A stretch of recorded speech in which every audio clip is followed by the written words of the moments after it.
Hello दोस्तों, नमस्कार। आप लोगों का एग्री स्टडी 92 में बहुत बहुत स्वागत है। आज हम एग्रीकल्चर से संबंधित मोस्ट इंपॉर्टेंट क्वेश्चन डिस्कस करने वाले हैं जो हमारी आने वाली एजीटी की परीक्षा के दृष्टिकोण से अत्यंत महत्वपूर्ण होंगे। इसमें हमारा पहला प्रश्न है, फ्लेवर सेवर किसकी उन्नतशील किस्म है? ऑप्शन नंबर ए है आलू, बी है टमाटर, सी है बैंगन, डी है धान। तो इसका राइट ऑप्शन हो जाएगा जो फ्लेवर सेवर है हमारी टमाटर की उन्नतशील वेराइटी है। अगला प्रश्न है, बायोगैस में CO2 के अलावा अन्य मुख्य गैस है। CO2 के अलावा अन्य मुख्य गैस कौन सी है बायोगैस में? ऑप्शन नंबर है CO, CH4, N2, CH2H2। तो इसका राइट ऑप्शन हो जाएगा ऑप्शन नंबर बी। बायोगैस में CO2 के अलावा अन्य मुख्य गैस CH4 यानी मेथेन है। अगला प्रश्न है कि सकल घरेलू उत्पाद में कृषि का योगदान है। सकल घरेलू उत्पाद में कृषि का योगदान कितना? ऑप्शन नंबर है 23, बी 40, सी 60%, डी 23%। तो इसका राइट ऑप्शन हो जाएगा जो GDP में 2023-24 के अकॉर्डिंग जो है 18.3% थी। ऑप्शन नंबर ए इसमें राइट हो जाएगा, लगभग 23% के आसपास। अगला प्रश्न है, राष्ट्रीय कृषि बीमा योजना कब प्रारंभ हुई? ऑप्शन नंबर 1999 से 2000, बी है 2002 से 3, थर्ड है 3 से 4, डी है 2001 से 2। तो इसका राइट ऑप्शन हो जाएगा ऑप्शन नंबर है जो NAIS है, नेशनल एग्रीकल्चर इंश्योरेंस योजना स्कीम, वो 1999 से 2000 ईस्वी में स्टार्ट हुई। अगला प्रश्न है, वर्तमान में भारत का शुद्ध कृषिगत क्षेत्रफल कितना है? नेट कल्टीवेटेड एरिया कितना है? 150 मिलियन, 143 मिलियन, 180 मिलियन या 328 मिलियन। तो इसका राइट ऑप्शन हो जाएगा ऑप्शन नंबर बी। वर्तमान में भारत का जो शुद्ध कृषिगत क्षेत्रफल है वो 143 मिलियन हेक्टेयर है। अगला प्रश्न है, निम्न में से कौन सी एक ग्रीन हाउस गैस नहीं है? N2, N2O, CO2, O3। तो इसका राइट ऑप्शन हो जाएगा जो N2 है, नाइट्रोजन, ये ग्रीन हाउस गैस नहीं है। अगला प्रश्न है, कपास के लीफ कर्ल वायरस रोग को कौन फैलाता है? जो कपास का लीफ कर्ल वायरस है वो किसके द्वारा फैलाया जाता है? ऑप्शन नंबर है सफ़ेद मक्खी, बी एफिड, सी लीफ हॉपर, डी जैसिड। तो इसका राइट ऑप्शन हो जाएगा जो कपास का लीफ कर्ल वायरस है वो सफ़ेद मक्खी के द्वारा फैलाया जाता है। अगला प्रश्न है, खाद्य पदार्थों के डिब्बों पर बना जो ब्राउन डॉट बॉक्स क्या दर्शाता है? खाद्य पदार्थों के डिब्बों पर बना जो ब्राउन डॉट बॉक्स क्या दर्शाएगा? ऑप्शन नंबर है अंडों के उत्पाद को, शुद्ध शाकाहारी उत्पाद को, या मांस एवं पशुजन्य उत्पाद को, या जैविक जैव उत्पाद को। तो इसका राइट ऑप्शन हो जाएगा जो खाद्य पदार्थों के डिब्बों पर बना ब्राउन बॉक्स डॉट है वो जैविक जनित उत्पाद को दर्शाता है। अगला प्रश्न है, भारत के कौन से भागों में बोरान की कमी दर्ज की गई है? भारत के कौन से भागों में जो है बोरान की कमी दर्ज की गई है? तटीय क्षेत्रों में, भी मध्य क्षेत्र, दक्षिणी क्षेत्र या उत्तरी पश्चिमी क्षेत्र। तो इसका राइट ऑप्शन हो जाएगा जो भारत के उत्तरी व पश्चिमी क्षेत्र हैं उनमें बोरान की कमी दर्ज की गई। ऑप्शन नंबर इसमें डी राइट हो जाएगा। अगला प्रश्न है, भारत में विश्व का कितना % भू संसाधन है? भारत में विश्व का कितना % भू संसाधन है? 2%, 10%, 12% या 16%। तो इसका राइट ऑप्शन हो जाएगा ऑप्शन नंबर ए। भारत में विश्व का लगभग 2% नेचुरल लैंड रिसोर्सेस है। ऑप्शन नंबर इसमें ए राइट है। अगला प्रश्न है, सॉइल आर्डन वर्टिसोल का संबंध है। वर्टिसोल का संबंध किससे? लाल मृदा, काली मृदा, एलुवियल मृदा, लेटराइट मृदा। तो इसका राइट ऑप्शन हो जाएगा जो वर्टिसोल मृदा उसका संबंध काली मिट्टी से। अगला प्रश्न है, किस प्रदेश में सर्वाधिक फल उत्पादन होता है? गुजरात, यूपी, महाराष्ट्र, मध्य प्रदेश। तो इसका राइट ऑप्शन हो जाएगा कि जो गुजरात, ऑप्शन नंबर इसमें बी है जी 13 का, इसमें डी राइट हो जाएगा। महाराष्ट्र जो है, महाराष्ट्र में क्षेत्रफल फलों के अंदर सर्वाधिक है। ऑप्शन नंबर इसमें डी राइट है। सर्वाधिक फल प्रोडक्शन क्षेत्रफल जो है महाराष्ट्र का राइट हो जाएगा।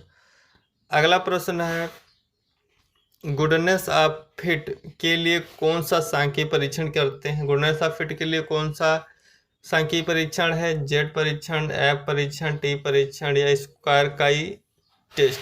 तो इसका राइट ऑप्शन हो जाएगा option number D. Goodness of fit के लिए हम करते हैं chi square test. Option number D right है। अगला प्रश्न है, विश्व में किस ट्रांसजेनिक क्रॉप का कृषिगत क्षेत्रफल सर्वाधिक है? विश्व में किस ट्रांसजेनिक क्रॉप का जो कृषिगत क्षेत्रफल सर्वाधिक है? सोयाबीन, चावल, मक्का, कपास। तो इसका राइट ऑप्शन हो जाएगा सोयाबीन। सोयाबीन को बोलते हैं ग्लाइसिन मैक्स, इसका जो ट्रांसजेनिक क्रॉप एरिया सबसे ज़्यादा है। ऑप्शन नंबर ए राइट है। अगला प्रश्न है, कृषि उत्पादों के लिए द कार्टिजना क्योटो प्रोटोकॉल किस वर्ष में आया?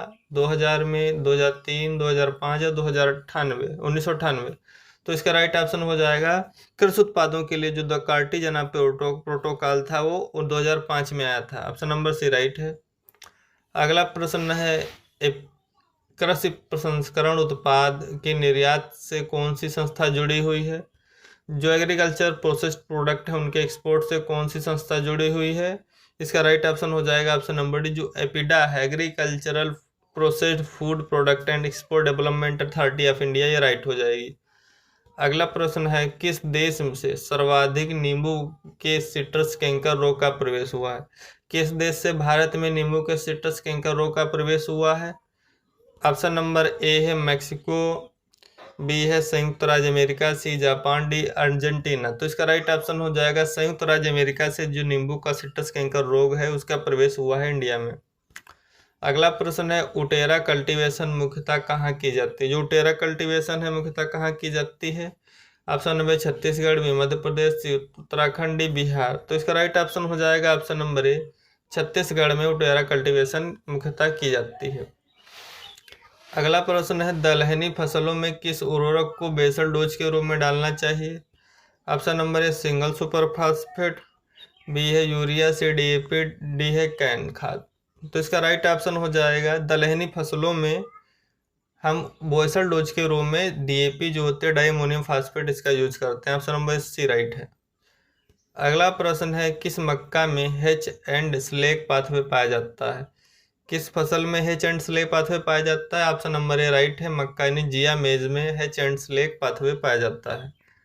अगला प्रश्न है गेहूं में मुख्य हाइब्रिडाइजेशन विधि, गेहूं में मुख्य हाइब्रिडाइजेशन विधि कौन सी है? हार्ट वाटर डिप, गोगो विद, ओपन स्टिग्मा या फ्लोरल डिप। तो इसका राइट ऑप्शन हो जाएगा 23 का बी जो राइट है, गोगो विद जो है गेहूं में मुख्य हाइब्रिडाइजेशन विधि है। अगला प्रश्न है धान फसलों में पाई जाने वाली ग्रेन स्टार्च बनी होती है। धान फसलों में पाई जाने वाली ग्रेन स्टार्च किससे बनी होती है? माइलोपेक्टिन, अमाइलोज, एबी दोनों या गैलेक्टोज।